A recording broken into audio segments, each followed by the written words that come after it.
The sun was shining brightly as Bahati and Samantha walked back home from the sea. Bahati held onto her new necklace tightly, feeling the warmth of her mother's love. She wiped her tears and looked up at Samantha, who smiled gently at her. "Are you okay, my dear?"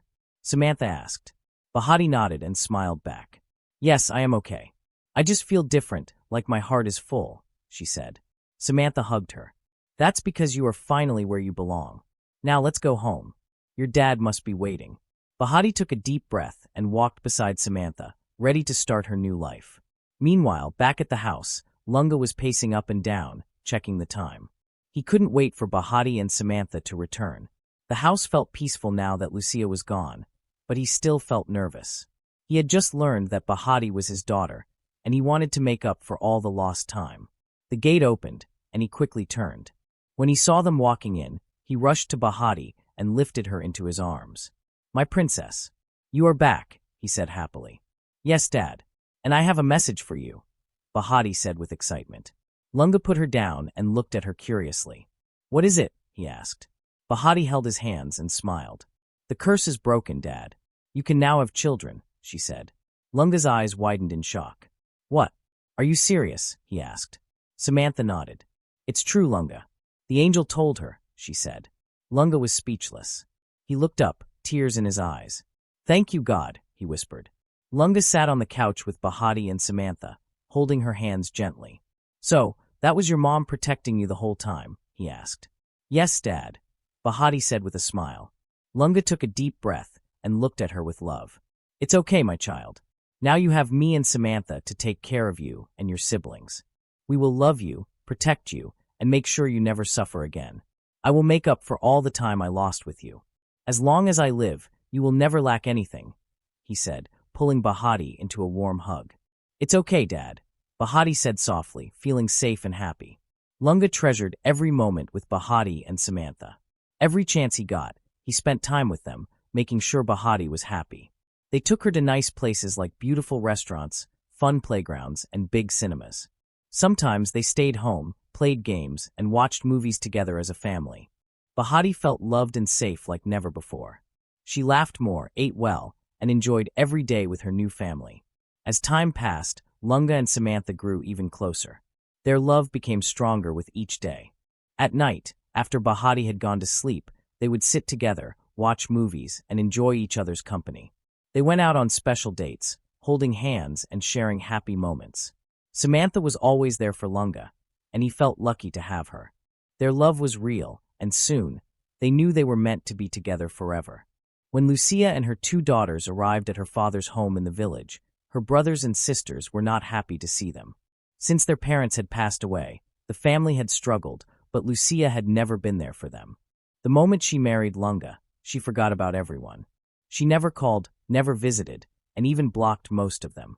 Now that she had lost everything, she had nowhere else to go, but her family was not ready to welcome her back. "Take your 2 children and leave," her big brother said angrily. "When I needed you the most, you spoke so rudely to me. My child was in the hospital, fighting for his life, and I only asked for a little help with the hospital bill. But you didn't care. You turned your back on us. We don't need your negative energy here. You are selfish, greedy, and only think about yourself. The moment you married a rich man, you pushed all of us away. Well, now we are doing the same to you. Leave by morning and never come back. You are no longer part of this family." The next morning, Lucia had no choice but to leave with her daughters. She felt ashamed, but she had to be strong for Zuri and Zari. Luckily, she still had some money in her bank account, so she rented a small apartment in the city. It was nothing compared to the mansion she once lived in, but she had no other option. Life had completely changed, and for the first time, she had to do everything by herself. No maids, no luxury, just her and her daughters. As she sat on the small bed that evening, she sighed deeply. "How did I get here?" she whispered, tears rolling down her face. Meanwhile, at Lunga's house, happiness filled the air. The love between Lunga and Samantha had grown stronger each day, and Lunga knew he had found the woman he wanted to spend the rest of his life with. But he had one worry. What if Samantha said no? What if she wasn't ready for marriage? One evening, he decided to take a bold step. He planned a special dinner at a beautiful place, decorated with flowers and soft candlelight. As Samantha admired the beautiful setup, Lunga got down on one knee, holding out a sparkling ring. "Samantha, you have brought so much joy into my life.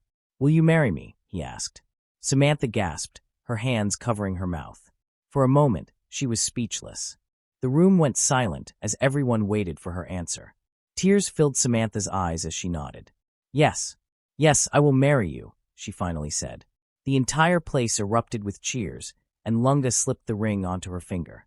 After a few weeks, the two had a beautiful wedding in church. Bahati was the happiest of all, watching her dad finally find true love. As Lunga and Samantha exchanged vows, Bahati smiled, knowing that her family was now complete. Meanwhile, Lucia and her daughters continued living as if nothing had changed.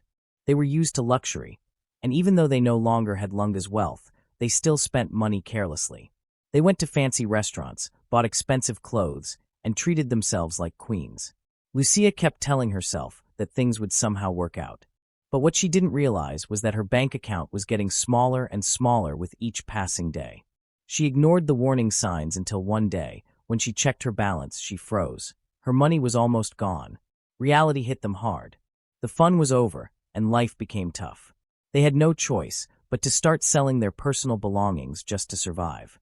Lucia sold her designer bags and jewelry, while Zuri and Zari had to let go of their expensive clothes and shoes. It was painful, but they needed money for food and rent. The once spoiled girls who never lifted a finger now had to learn how to struggle. Every night, Lucia sat on her bed, regretting all her past mistakes. "If only I had saved my money. If only I had treated Bahati well. If only I had been a better wife," she whispered, tears rolling down her face. But it was too late for if only. Lucia had no choice but to swallow her pride and start looking for simple jobs. She went from office to office, shop to shop, asking if anyone needed a worker. But everywhere she went, she got the same answer. "Sorry, we are not hiring." The frustration grew inside her, but she had no choice.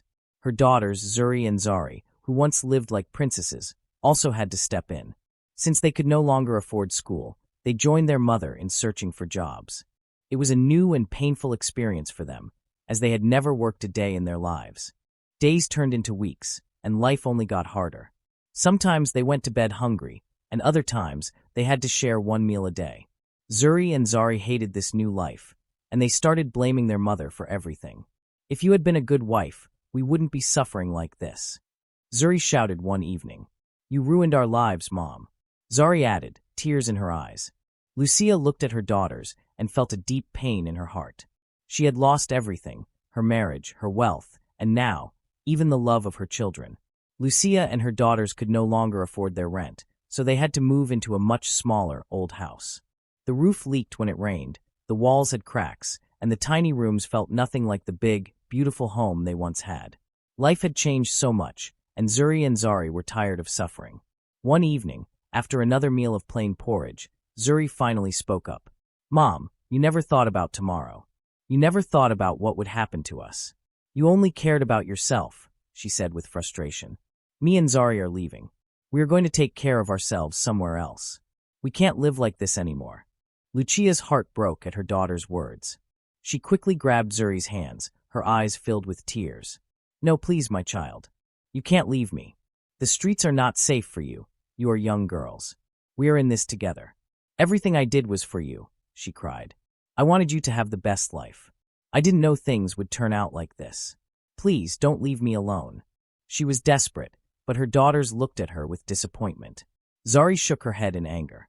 "And look where that got us, Mom. Look at our lives now. You almost killed an innocent girl, and you say that was for our good? What good would that have done?" she shouted. Zuri crossed her arms and added, "We are done.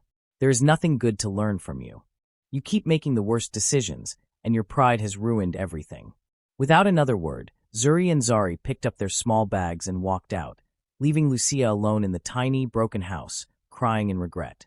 Back at Lunga's mansion, life was full of joy and happiness. Everything was working in their favor, and love filled the home. Bahadi was receiving all the care she had ever wanted from both her dad and Samantha. Samantha, who was now 8 months pregnant, loved Bahati as if she were her own child. She showered her with affection, always making sure she felt special. Bahati, in return, was doing well in school, making her parents proud every day. She finally felt at home, surrounded by people who truly loved her. When Samantha's due date arrived, Lunga and Bahati rushed her to the hospital. After a few hours of labor, she gave birth to a bouncing baby boy. They named him Teddy, a name that filled their hearts with warmth. When Lunga held his son for the first time, tears rolled down his face. Baby Teddy looked exactly like him, and it made his heart swell with pride. This was the moment he had been waiting for all his life, to hold his own child again. With his eyes filled with gratitude, he whispered, "Thank you, God, for giving me another chance to be a father. Indeed, you are great, and your word is true." After spending a few days in the hospital, Samantha and baby Teddy were finally discharged. Lunga drove them home, where their new journey as a bigger family began.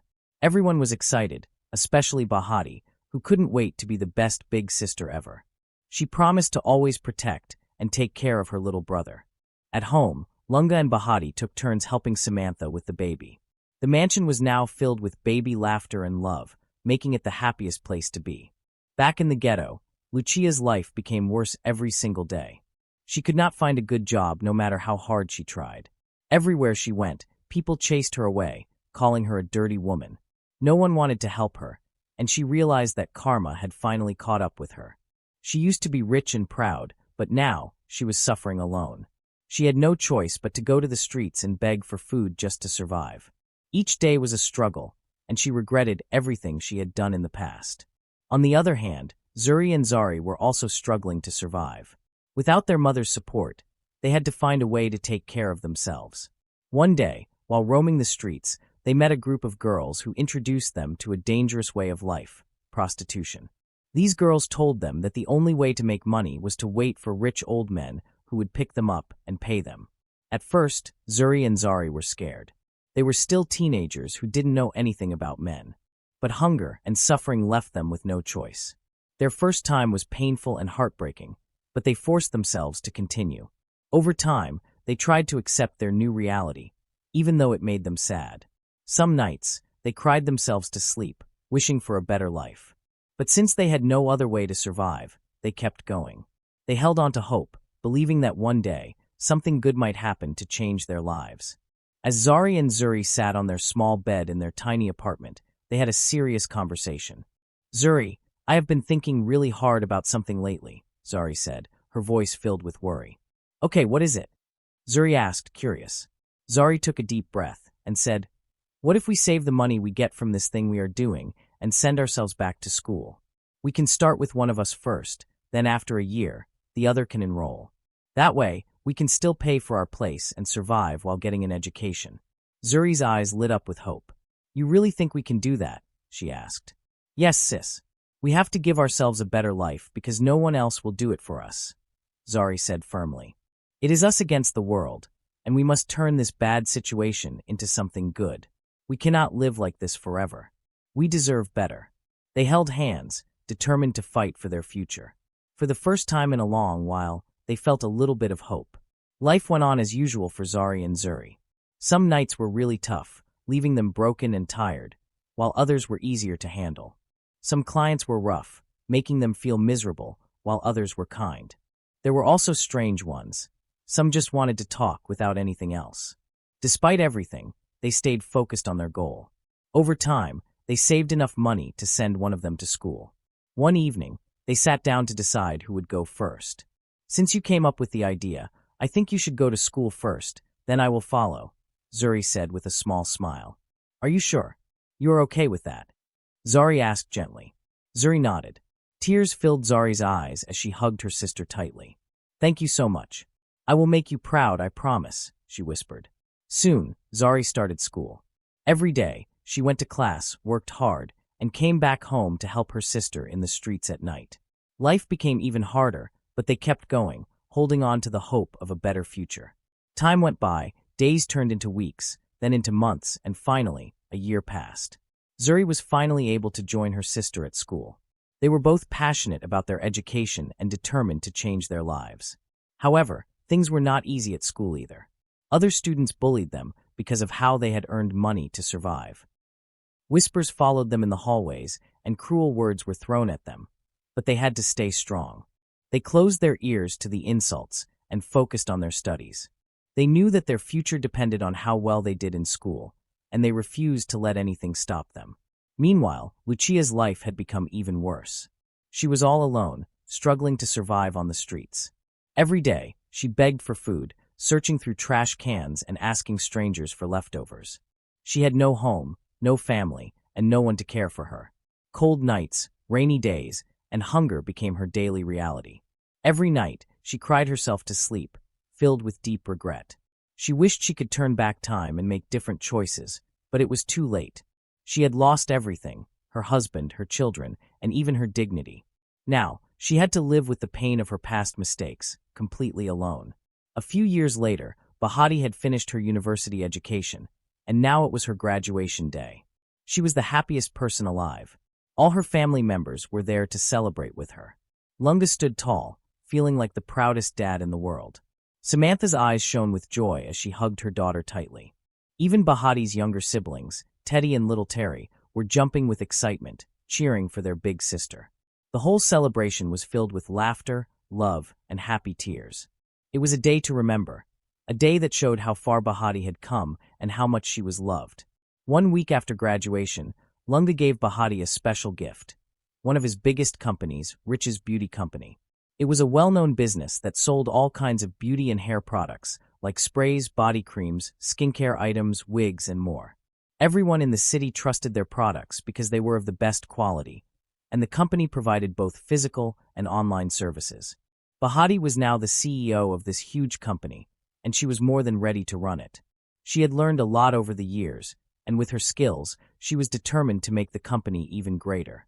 It was a dream come true, and she couldn't wait to make her father proud. Meanwhile, Zari and Zuri were still in campus, working hard to finish their studies. Life was not easy, and they still did what they had to do to survive. Some days were harder than others, but they kept pushing forward, reminding each other that they had come too far to give up. They held on to hope, knowing that one day, things would be better.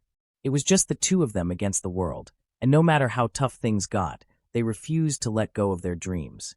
On the other hand, Lucia's life had become a nightmare. She had lost everything, her home, her family, and even her dignity.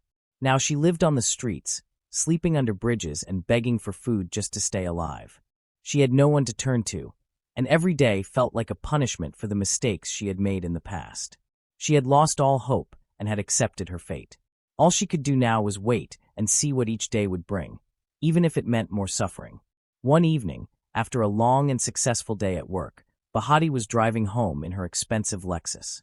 She had spent the whole day in meetings, making big business deals, and handling important work at her company. She was very tired, but her stomach was growling. She decided to stop by a restaurant to buy some food to eat on the way home. After picking up her takeaway meal, she walked to her car, ready to leave. As she was about to enter her car, her eyes caught sight of a homeless woman sitting by the roadside. The woman looked weak, sick, and very hungry. Something in Bahati's heart told her to go closer. She walked over and gently asked, "Mom, are you okay?" The woman looked up with sad eyes and replied, "No, dear. I am just hungry. I haven't eaten in a while, and I am also sick." Bahati's heart ached. Without thinking twice, she opened her food bag, took out one of the takeaway meals, and handed it to the woman. But that wasn't enough. Bahati knew the woman needed more than just food. She reached into her purse and pulled out some money. Handing it to the woman, she softly said, "Mom, go get some medicine and take care of yourself, okay?" The homeless woman's eyes filled with tears. "Thank you, my child. May God bless you." "I can't thank you enough," she said. Bahati smiled and replied, "It's okay, Mom." She then turned and walked back to her car, feeling warm inside as she drove home. On her way home, Bahati couldn't stop thinking about the homeless woman. There was something about her that felt familiar, but she couldn't remember from where. The woman's face, her voice, and even the way she spoke made Bahati feel like she had seen her before. But no matter how hard she tried, she couldn't place it. She shook her head, trying to push the thoughts away, but deep inside, she felt like there was more to this than just a simple act of kindness. When she got home, Samantha was waiting for her in the living room. "Hey baby, welcome home. Your siblings have gone to bed. How was your day?" Samantha asked as they both sat on the couch. "Oh, Mommy, thank you. I had a very successful day, except for something strange that happened," Bahati said. "Okay, what happened?" Samantha asked with curiosity. I met a homeless woman today. Not really strange, but there was something about her that got me thinking, Bahati said. Where did you meet her? Samantha asked. On my way home. I stopped by a restaurant to get some food, and when I came out, I saw this woman in need. I gave her some food and money, but after I left, I kept feeling like I knew her from somewhere, Bahati explained. Samantha smiled softly. Maybe you just felt compassion for her, she said. Well, maybe so, Bahati replied, still lost in thought as she got up to freshen up and have her dinner. That night, Bahati lay in bed, but she couldn't stop thinking about the homeless woman. Something inside her wouldn't let her rest until she found out who the woman was. She promised herself that the next day, she would look for her. In the morning, she got ready as usual and left for work, but before heading to her office, she stopped by the same place where she had seen the woman. To her surprise, the woman was not there. Maybe she will come back later, Bahati thought. The whole day, she couldn't stop wondering where the woman had gone. In the evening, after work, she drove back to the same spot, hoping to find her, but still, the woman was nowhere to be seen. Bahati felt disappointed. Where could she have gone? She wondered as she drove home, her heart heavy with questions. A few years later, Zari and Zuri had finished their education, but they still had no jobs. One evening, they sat on their small bed, worried about what to do next since they still had bills to pay. Zari was tired of their life, every night with different men just to survive. She wanted something better for them. Every morning, she woke up early, dressed neatly, and carried her documents, hoping to find a job. She walked from office to office, applying everywhere she could, but no one gave her a chance. No matter how hard she tried, she wasn't lucky. Day after day, she came home feeling sad and hopeless, but she refused to give up. There must be a way out, she told herself. One day, as Bahati was driving home from work, she suddenly saw the same homeless woman she had met years ago, sitting under a bridge. Her heart skipped a beat. She had searched for this woman for a long time, but never found her, until now. Without thinking twice, she parked her car and rushed toward the woman. Up close, the woman looked even weaker and more tired than before. Hello, Mum. Do you remember me? Bahati asked gently. The woman looked up, confused. We met at a restaurant once. You told me you were sick and hungry, and I gave you food and some money for medicine. The woman's eyes widened a little as she nodded slowly. Oh, my child. Yes, I remember. Someone helped me that day, and I would have died if they hadn't. Bahati smiled warmly and held the woman's hand. I have been looking for you ever since. I want to help you and change your life. My heart won't be at peace until I do, she said. The woman's lips trembled, and tears formed in her tired eyes. Bahati sat down beside her. But first, I need to know your story. What happened to you? Who are you? Where did you come from? Why are you alone? Don't you have a family? She asked. The woman let out a deep sigh, as if carrying a heavy burden, and looked down, her fingers trembling as she prepared to speak. The homeless woman took a deep breath and began to speak. I am living the results of my sins. This is a punishment from God for what I did in the past. My mistakes were so terrible that I can't even forgive myself. I have accepted this life because my own children hate me now for what I did. There is nothing I can do to change the past, she said as tears rolled down her face. I was once married to a cruel man who never cared about me. He would insult me, bring other women into our home, and treat me like I was nothing. I had to pretend to be happy for the sake of my children. Then one day, he woke up, divorced me, and left me with nothing. Life became very hard. I had no job and no money, and I struggled to raise my kids. But one day, I met the kindest, most loving man. He was rich, and he loved me and my children. But I became greedy. One day, he brought a small girl into our home, but I refused to love or care for her. I was selfish and cruel, not knowing that she was Lunga's child. Lunga, my husband. Before the woman could say another word, Bahati gasped in shock. Lucia, she whispered, her body frozen as tears filled her eyes. A wave of realization hit her like a storm. Her heart pounded, and her hands shook. No, no, no, Bahati cried, stepping back in disbelief. She could not believe it. The homeless woman sitting before her was Lucia, her stepmother, the same woman who had once tried to destroy her life. Overcome with emotions, Bahati turned and ran towards her car, tears streaming down her face. She slammed the door shut, rested her head on the steering wheel, and cried uncontrollably. Bahati sat in her car for a long time, gripping the steering wheel tightly as tears streamed down her face. Her heart was heavy, and her mind was spinning. She never thought she would see Lucia again, and now, here she was broken, homeless, and alone. This was a woman Bahati never wanted to meet again, not after everything she had done. After taking a deep breath and gathering herself, Bahati wiped her tears, started the car, and drove home without looking back. But deep inside, the pain refused to leave her. When she got home, Samantha immediately noticed something was wrong. Bahati looked completely shattered, and Samantha knew she had to listen. She gently sat Bahati down and held her hands. "Mom, do you remember the homeless woman I helped some time ago? The one I felt was familiar?" Bahati asked, her voice shaking. Samantha nodded. "I just saw her today, and when I spoke to her, I realized something that broke me. Mom, she is Lucia. The same Lucia." Bahati's voice cracked as fresh tears rolled down her cheeks. Samantha gasped, covering her mouth in shock, unable to believe what she had just heard. "It's okay, baby. Come here," Samantha said as she pulled Bahati into a warm hug, holding her close. She could feel Bahati's body shaking as she cried. "Does this mean you never really healed from what happened?" Samantha asked gently. Bahati wiped her tears and shook her head. "Mom, I don't know. I really thought I was okay. I thought I had moved on. But hearing Lucia tell her story today, I lost it. I couldn't even look at her. It was like everything came rushing back, like I was living it all over again.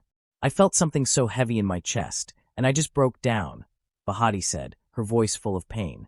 "Oh my God, baby, I'm so sorry," Samantha whispered, pressing Bahati's head against her chest. "We didn't know. We assumed you were fine, but we should have taken you to therapy. You need to heal from this, my love. You will have to start therapy sessions to help you get over this pain with time," she said softly. Bahati sniffed and nodded. "Okay, sure. I think I'll just go take a nap now.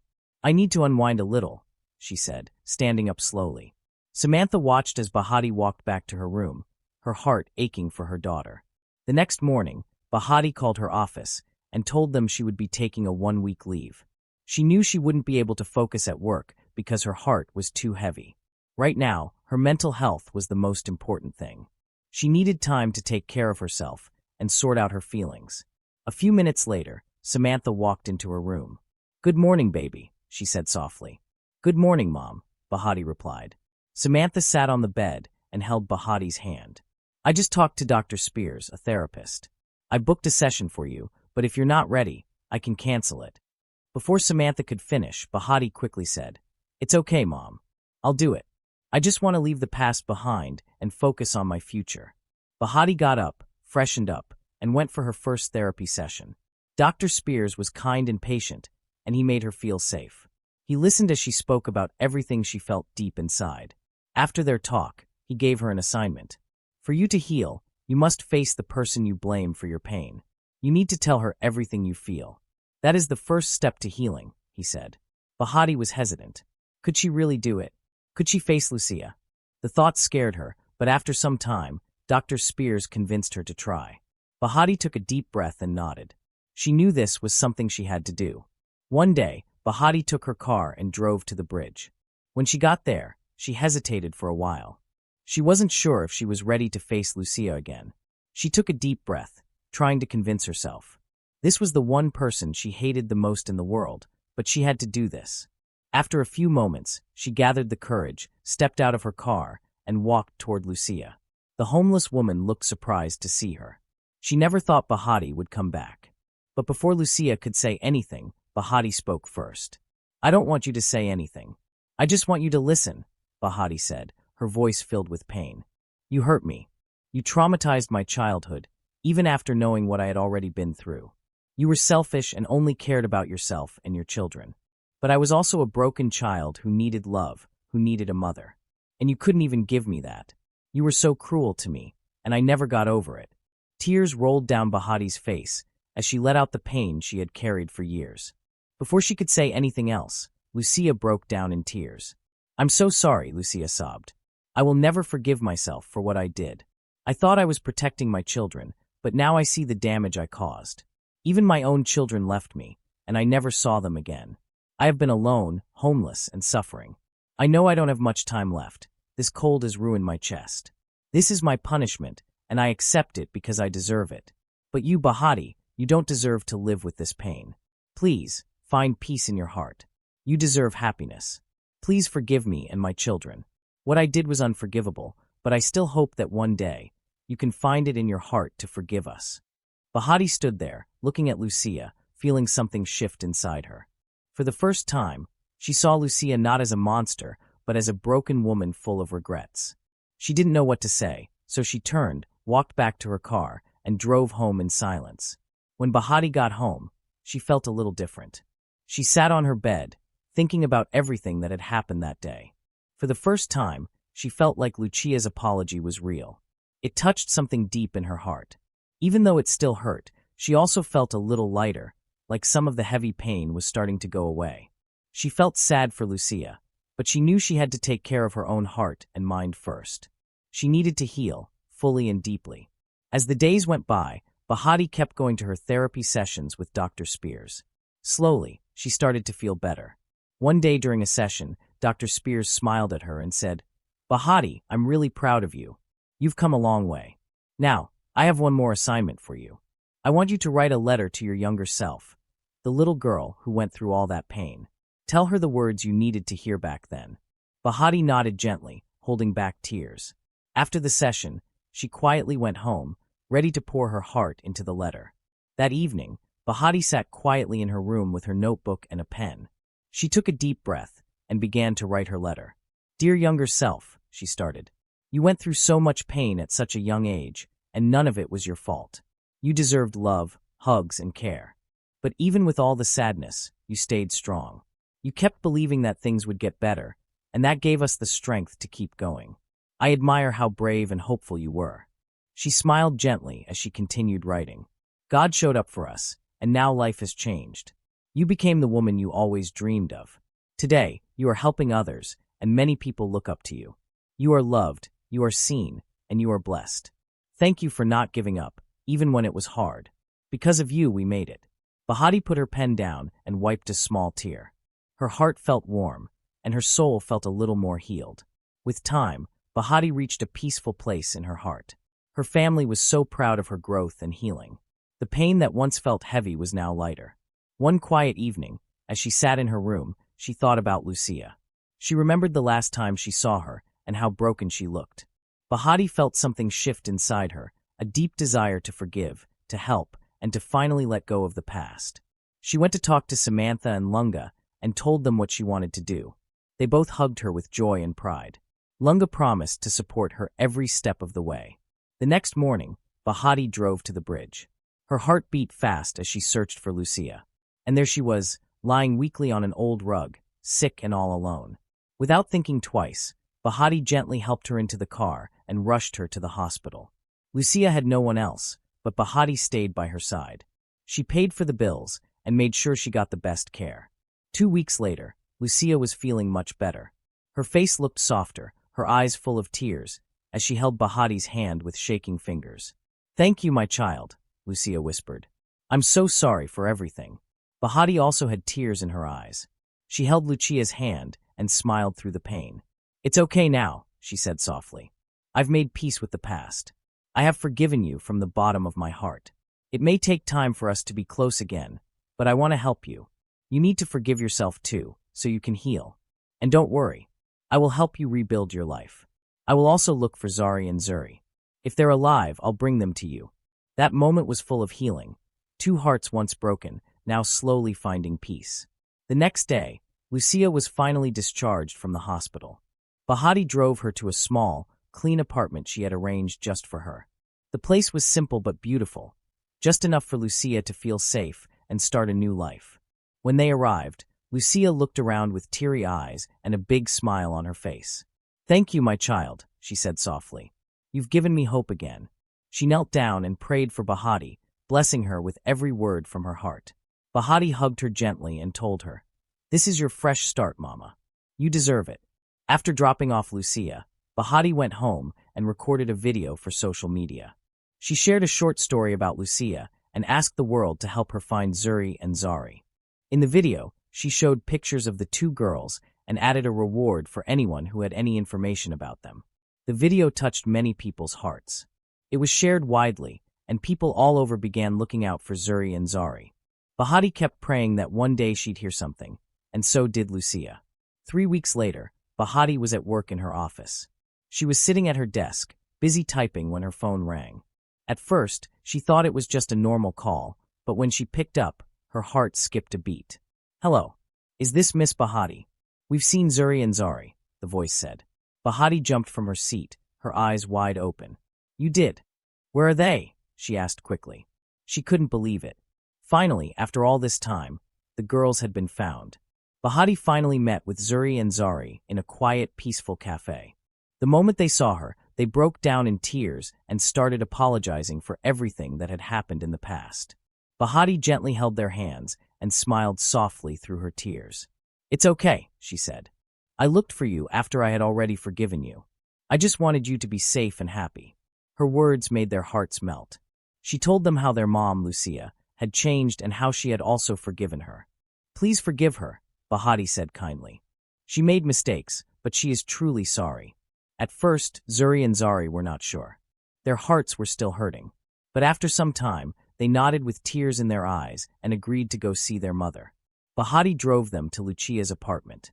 The moment Lucia saw them standing at the door, she gasped and rushed to hug them. They all cried together, holding each other tightly, saying how sorry they were and how much they missed one another. It was a beautiful moment of healing, love, and forgiveness. A few hours later, they all sat in that small apartment, smiling, talking, and sharing stories. Bahati reached into her bag and handed them some money. "This is for you to start a small business at the market," she said with a smile. "And I'll also pay for your therapy sessions so you can all heal and grow strong together." Zuri and Zari were so thankful, they fell to their knees to thank her. But Bahati quickly helped them up and said gently, No, please don't kneel. This is from my heart. You don't have to do that." As Bahati drove home, she felt a peace in her heart that she hadn't felt in a very long time. She smiled to herself, proud of the journey she had taken and all the healing she had made possible. She had forgiven, helped, and brought a broken family back together. She knew this was a new beginning for everyone, including herself. Meanwhile, Lucia and her daughters sat in their little apartment, talking and laughing as they caught up on all the years they had missed. They were finally happy, thankful for a second chance, and forever grateful to Bahati. As time passed, Bahati's company grew bigger and better. Her products were now being sent to other countries, and people from all over the world loved them. She also opened a few more branches across the country, giving more people jobs and hope. Bahati had become the strong, kind, and successful woman she had always dreamed of being. Nothing was holding her back anymore, and she was so proud of how far she had come. Later on, she bought herself a brand new luxurious house. It was big, beautiful, and peaceful, just the way she liked it. To celebrate this big win, she invited her family and friends over. Everyone showed up and cheered for her. They laughed, danced, and shared happy memories. Everyone was proud of Bahati and how she turned her pain into power. It was a beautiful day filled with love, food, music, and joy. That evening, Bahati sat alone in her quiet, lovely mansion. She looked around and smiled. So much had changed. The pain she once carried in her heart was now gone. She felt peace, happiness, and deep gratitude. As she sat on her soft couch, she whispered a prayer. "Thank you, God, for everything. Thank you for the journey, the healing, and the blessings." Her heart was full, and her eyes sparkled with hope for the future. Thank you so much for watching. I hope you enjoyed this story. Kindly subscribe, like, comment, and share my video with your loved ones. Turn on your notification bell to always be informed whenever I post another interesting video like this one. Until next time, take care.